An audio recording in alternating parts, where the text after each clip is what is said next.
We made final decisions yesterday, and how it affects us, we'll have a different rotation. The big thing that affected us is we took Perry Floyd off the roster as DI, and we'll keep Turner on the roster to be able to spill. Can you maybe talk about the Donnie O moving in there and seeing more time and his relationship with Dorian, how they work together? Donnie's had limited playing time for us, done some good things. Time's been able to make some plays with us, and what's nice is to be able to have the DI over there, that allows all those guys to stay fresh. Between Dorian, who had a real good game last week, Donnie, and we can spill Turner in there. And Turner's very explosive. We kept him around because we really felt he could be somebody who could beat one-on-one blocks. And when you're in a defense like ours, where people spend so much time on the ends, you want your interior guys to be able to win. And so I think between Dorian, Donnie, and Turner, we'll have a good inside three. There's good talk a lot on the field to your younger guys. Do you think, with him not on the field, would you ask him to participate on the sidelines in some role? Well, yeah, we're really by league. We only have. Our policy is to have the 42-man roster on the sideline, and then one head coach's discretion, or maybe two. And last couple of weeks it was Clint Kent, and Joe Lobino is out. It'll be Doug Brown now, so he'll be there to help the guys in some type of role off the field and calm them down. And he does a tremendous job with our guys. Yeah. So what does it say about the league that two teams missed the playoffs last year, and now division leaders playing against each other? I think it speaks to two things. I mean, I said last year there was a lot of parity in the league, and I believed it, and this year it's the same thing.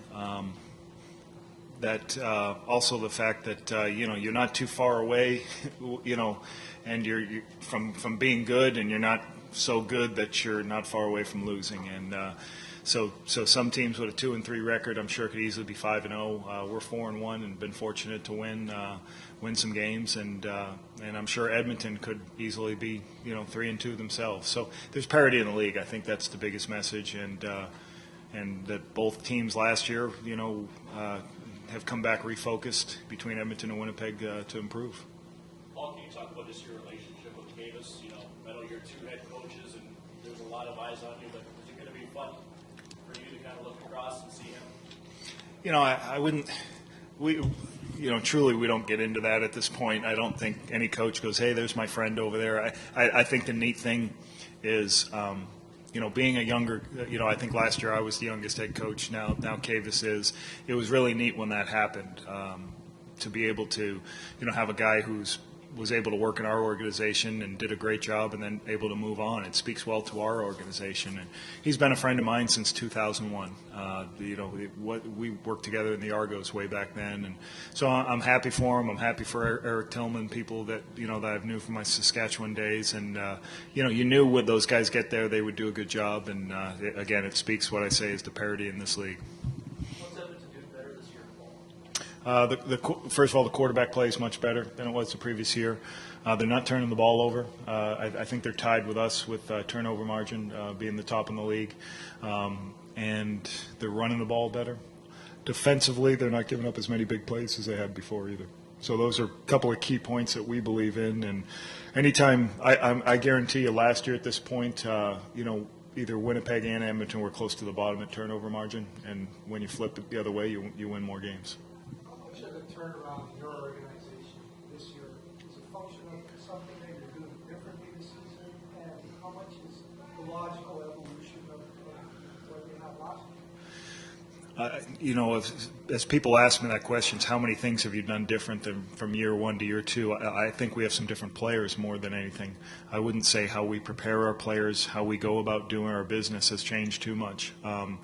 I know certainly I haven't changed wholly on this is what we're doing more of. I mean, there's been small things, but I think the biggest thing is we were changing our roster all last year, and we were playing guys week 15 that were new, week 16, week 17, to get us to a point where we felt comfortable with the talent we had, and now it's a point of trying to get them to play together. And I'll say it again, the players on this roster still haven't played a lot of football games. Corey Watson hasn't played that many. Clarence Denmark, defensively, you've got some guys who are stepping in that haven't played a lot. Fernand Kashama hasn't played a lot of football before this year, Kenny Boehner. So it's a growing process, and I think the players are performing.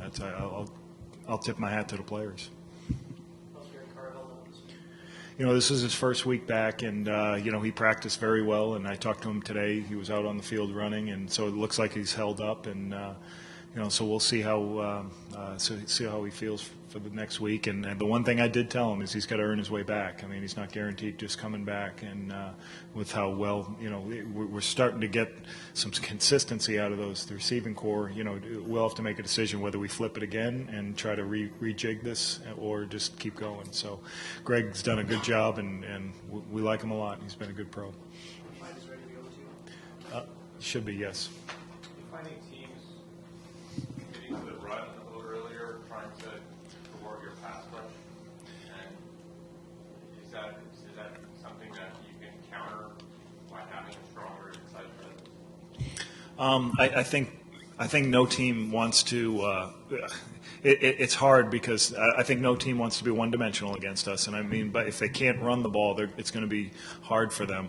But also, if they also don't want to be in second and long, so if we do our job stopping the run, sooner or later they're going to have to say, well, we're going to maybe have to throw it on first down because we know on second and long that those guys are coming after you. So it's a double-edged sword for them. You can say that we'll establish a run on 1st and 10.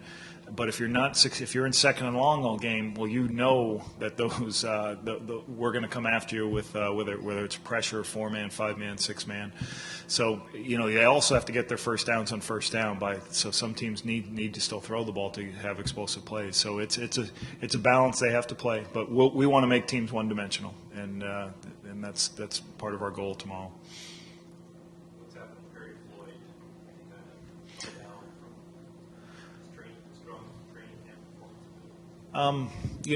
It was a roster that, we felt there'd be more, we felt we could utilize the DI spot at have better utilization of the DI, so that's why we took Perry off. He hasn't been as explosive as he was. It sometimes he has. Take him off the roster when Yeah, he's those last couple guys, we always talk about the rosters declared by the players. Players declare the roster, coaches don't. If you are the best player on the field, you're going to stay on the field, and so he has got to continue to play at a high level, and that's why we made the change. Who will get a handle kicker? We have a number of guys between Dion Beasley, Denmark. Dion Beasley did it for us last year. He'll be one of the primary guys. Denmark and Hefney, those guys have all done it. Coach, Mark talked about sustaining long drives against the drive on the big play. Well, I think when you have long drives, big plays just come naturally. In Toronto, we had a 5-play touchdown or 6-play touchdown drive. We had 5-play touchdown, 2 first downs, then the 5th play was a touchdown. So the more touches we get, the more opportunities you're going to try something or be able to be in a position to affect coverage somehow. So part of our big playability is having a lot of plays. So if we need to stay on the ball, 1, to keep Edmonton off the field, and 2, for us to just be able to execute your whole offense. And we got a lot of plays we want to run, but you got to be able to execute. Davis says it's the home coach's responsibility to provide dinner after the game. Would you suggest maybe it should be the wing coach or the losing coach's responsibility? Well, I would say this. I mean, he'd have to. Cavis was always the guy. He says, "I'll be right there. I'll be at dinner," and he'd be the first guy there, and he'd be the earliest guy to leave. So I would have to put a time limit on if Cavis was coming to dinner, because he's always that sneaky guy. Comes in early, and then all of a sudden he's gone again after he eats, and he's gone. Is that a suggestion that he left for Bill already? No, we'll gladly pay the bill if he stays for the whole meal, but usually he'll sneak out on us. Paul Duckground thought was hopeful that he could play next week. Do you share that belief, I won't speculate till we see next week. I mean, that's no use in speculating. We'll see. We'll see how he is next week. Okay, guys, thank you very much. Thanks, guys.